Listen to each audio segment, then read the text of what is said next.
So then we are back with more understandings from the time of the Second Tabernacle services, where we find the Aramaic English translation of the word. This translation comes from the original manuscripts of the prophets of the Yitzhak lineage, so then we can understand the time of the end. As per Yirmiyahu the prophet, we find layers of understanding of the spring feast, the autumn feast, and also the returning of the cities of the Messiah laid waste for many centuries.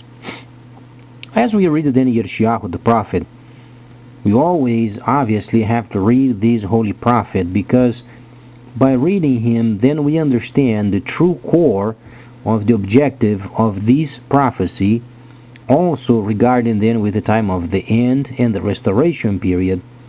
So then we understand why Israel then has destroyed its own prophets. It was explained before, Israel has destroyed its own prophets on behalf of convenience, as it was not only during the time of Yirmiyahu the prophet, but also during the time of the Messiah himself.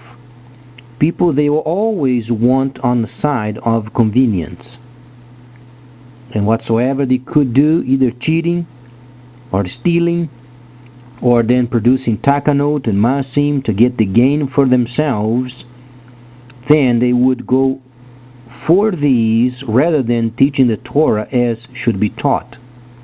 In today's society, it's not truly far away from what it was during the time of the Messiah himself. But let's then understand why then people, when they read the holy instructions, they always try to be linked with the world.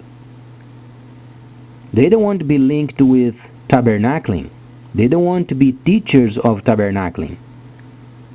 They want the niceties of the world, the conveniences of the world, and going along with the world. As long as it's nice and easy and convenient, then God is with it. Because God's a God of peace, He understands every person, He always takes care of His people. Isn't it what most people they think? Now, what has the Messiah taught? As far as Yohanan, he was teaching a very important point. Then his disciples, they were concerned with a few situations regarding then himself as being the way, the truth, and the life. The situation is why the Messiah then said He is the only way, He is the only truth, and He is the only life. Let's understand firstly what means takanot and maasim. Takanot, those are the instructions given by the people of the law, not based from the Torah. They change biblical instructions on their own for their own benefit. Maasim is then the behavioral lists, or then the behavior changes that can be made with the Torah on behalf of the rabbis, or those people of the law. That's what it means, takanot and maasim. Now, the Messiah came to clean up the Torah from takanot and maasim. He did not come to abolish the law. So then, as far as the Messiah himself, and he was going then against the traditions of the elders of his time. They were so used to go through the humdrum, monotonous ways of doing then what the Torah stated, plus they were mixed up with the world and the Roman system, and there they were. And the Messiah came and he began to expose the dirty and the contaminated system that they were involved in. And obviously his disciples were brought up during this kind of a system, and the Messiah came and he was teaching them new volumes of purity. And And he was exposing those people who were used to so many years and centuries of laws and instructions, but they were based from convenience. They were not concerned with the unfortunate and taking care of the people. They were concerned with their own banking. And the Messiah said then, he then came to teach them precisely what then the Torah taught. And not only this, but he's the only way, only truth, and the only life. Now, people of his time didn't like him, because he was teaching the truth. He was the person by whom then Moses said, when this person comes, make sure, listen to him. Now, did they listen to him? Most often not. First of all, then, the failure of these people recognizing him as then this prophet. So when people, they hear the truth, they sense God is with it, but they don't make forward motions in themselves to change their own lifestyles. They don't want to become the salt of the earth. They want others to produce fruit and give them. That's the convenience. They are in a very nice, cushy place. They don't want to be rocking the boat. So they always throw the weight in somebody else to do the work, and then they come back with a finished product. The only problem with this is then the Messiah evaluates each person in what they have produced.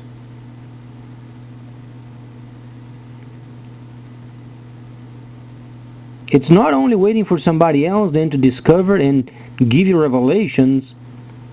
Is then you yourself, you study the holy instructions and forwarding the times and the seasons, yet forward, even forward, of what we are learning today. Now, if a person is going to sit around and waiting for somebody else to do the work, and if it's not convenient, it's not perfect, it's not nice and easy, then it's not of God.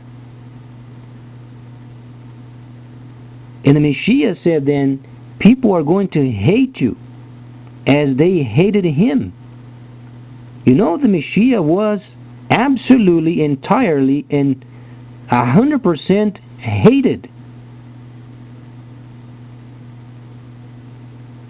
Now, the understanding that most people have as far as the Savior is this lovey-mamby-pamby guy. They came to give you everything whatsoever was then in the face of the earth, so then you go through life as you are then in a cloud.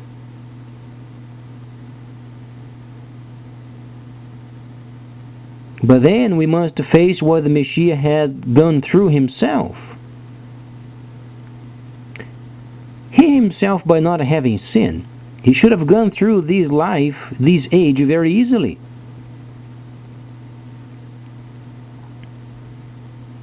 Sometimes then the disciples, they would ask questions regarding the law and the instructions, and the Messiah sometimes would put people on a line. And then sometimes he would confront the people of the law, those very people by whom Moses said they would be teaching the law, and they should be respected, wasn't it?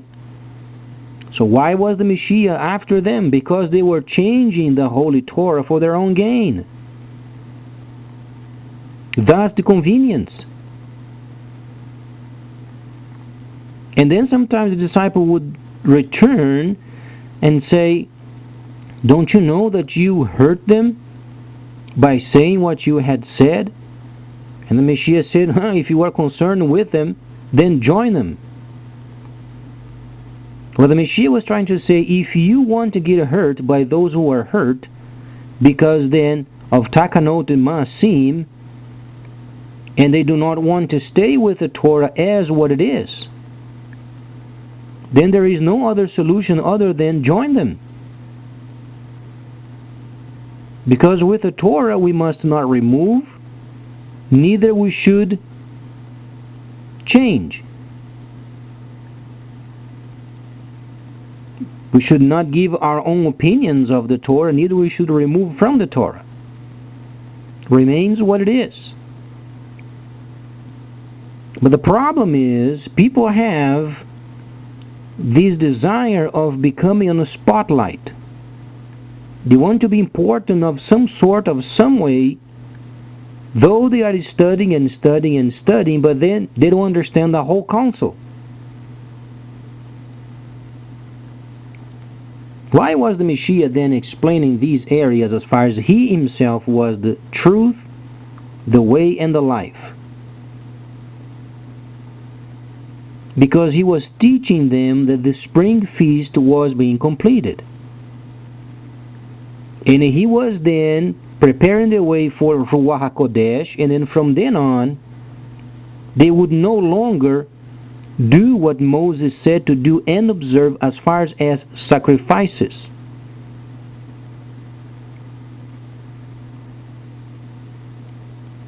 And that's where then they failed.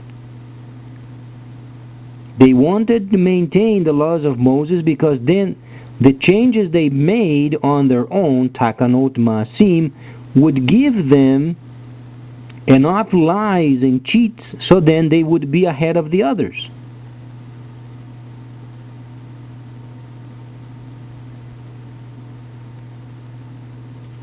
As far as Yirmiyahu, prophet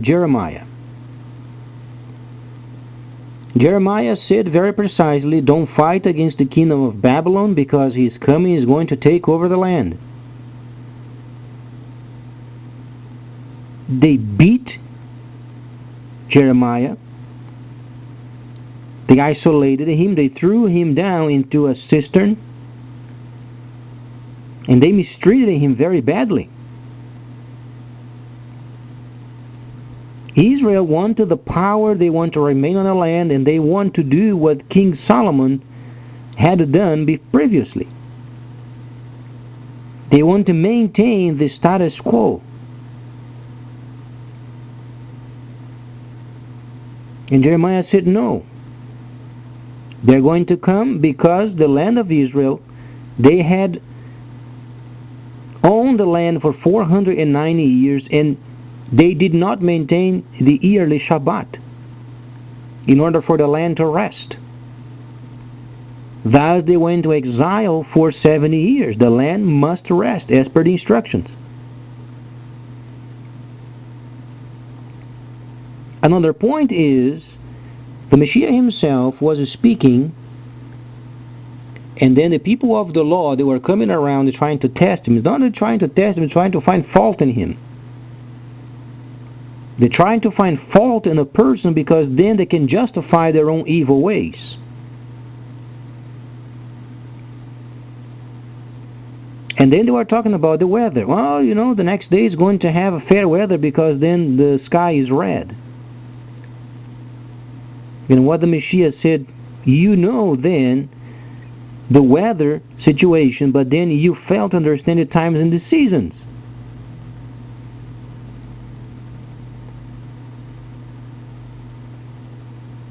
How many brothers of ours, the Holy Hebrews, how many of them are in Jerusalem, for instance, they are there praying very consistently, praying and praying and praying, and they are wishing for a third temple. Now, what is it going to take to get these screwed in their heads, quote unquote, so they understand the third temple won't be built on Mount Moriah? What does it take for them to understand?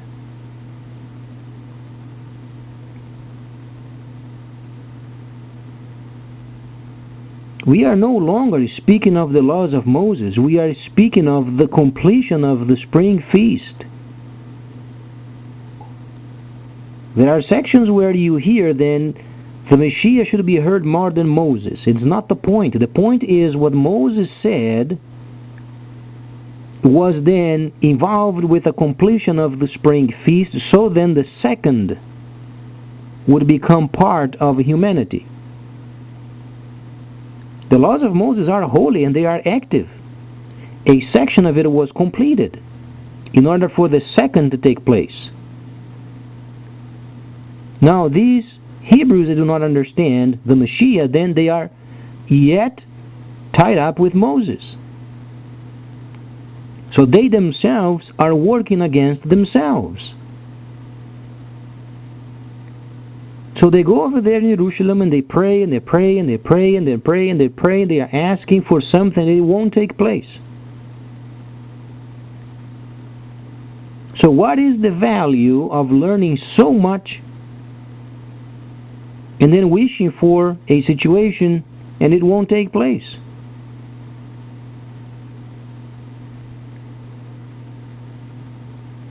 Now it's very obvious that they are going to build this building of theirs and someplace else. Because it states, the abomination that makes desolate must be built. But it won't be on Mount Moriah.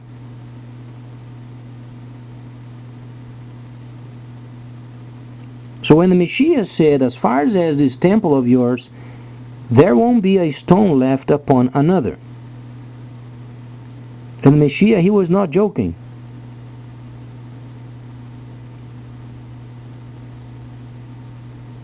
So the complacency of the Hebrews are amazing. Yet they study so diligently, they are wishing for a situation that won't take place.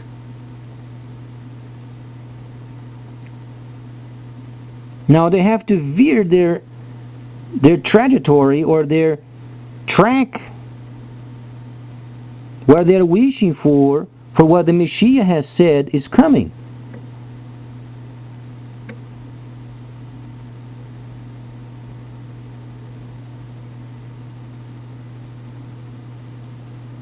And Messiah said he is the only way, the truth, and the life.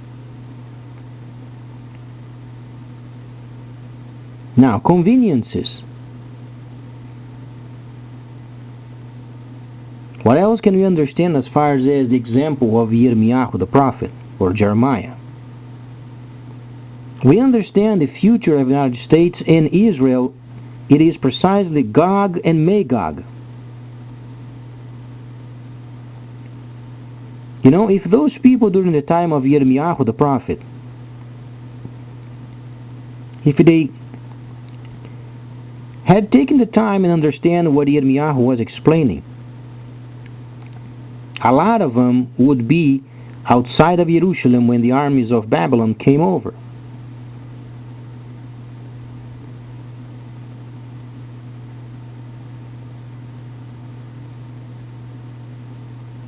Now, what is coming in the future, Gog and Magog of our time, is Israel and United States.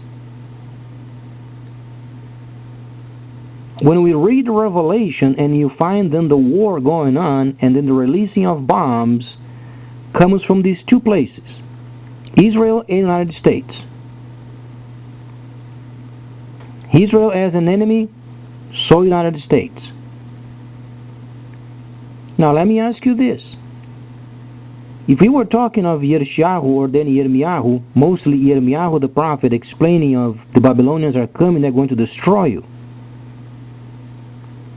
If you begin to read and understand, Gog and Magog is going to destroy the world, how would you react?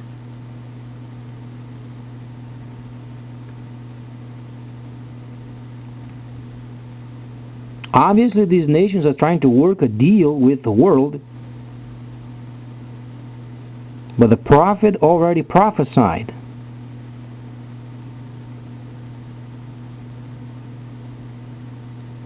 Now the situation is, the people from both of these countries, they have to understand these instructions on their own.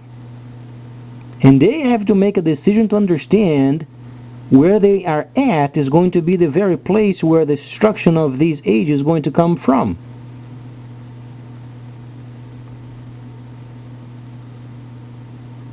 Are you going to trust the system where you are at? No, you should read what the Messiah has said.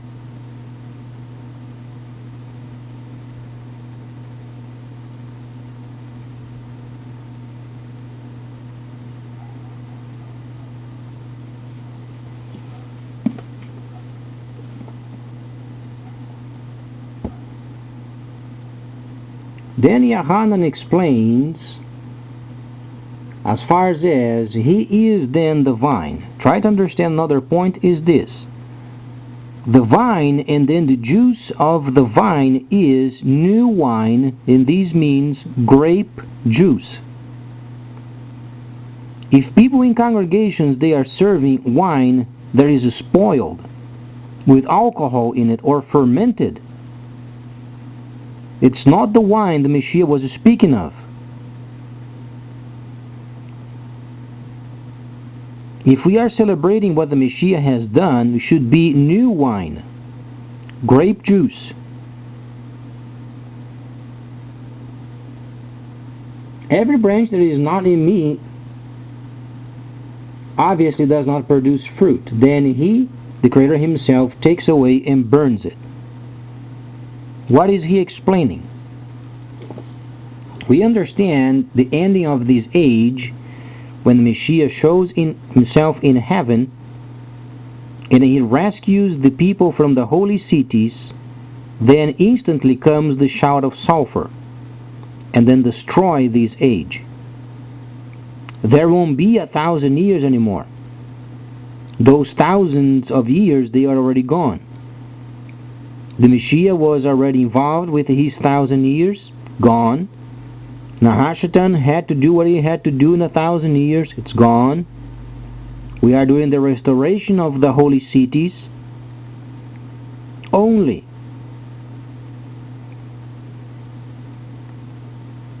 Either we depend upon the holy cities or we are lost. There is no restoration of the laws of Moses.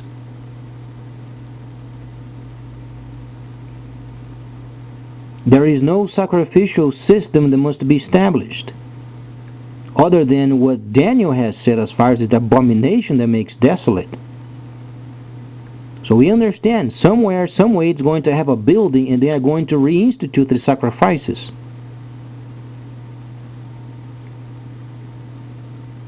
You can be sure of it, it won't be on Mount Moriah.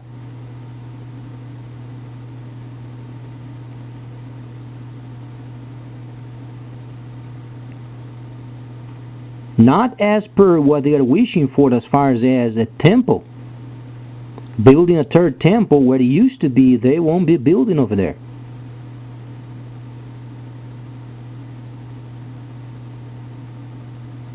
So what the Messiah has said and done for us is for our instruction, so then we can save our own souls. What you do as far as traditions outside of what the Messiah has said and observed, then it does not grant you salvation. Worse yet, if you don't understand Revelation.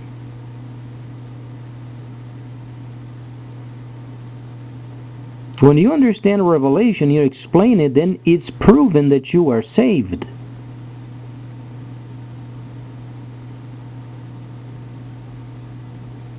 So next time I'm going to evaluate more of the situation from the enlightenment of the Messiah himself.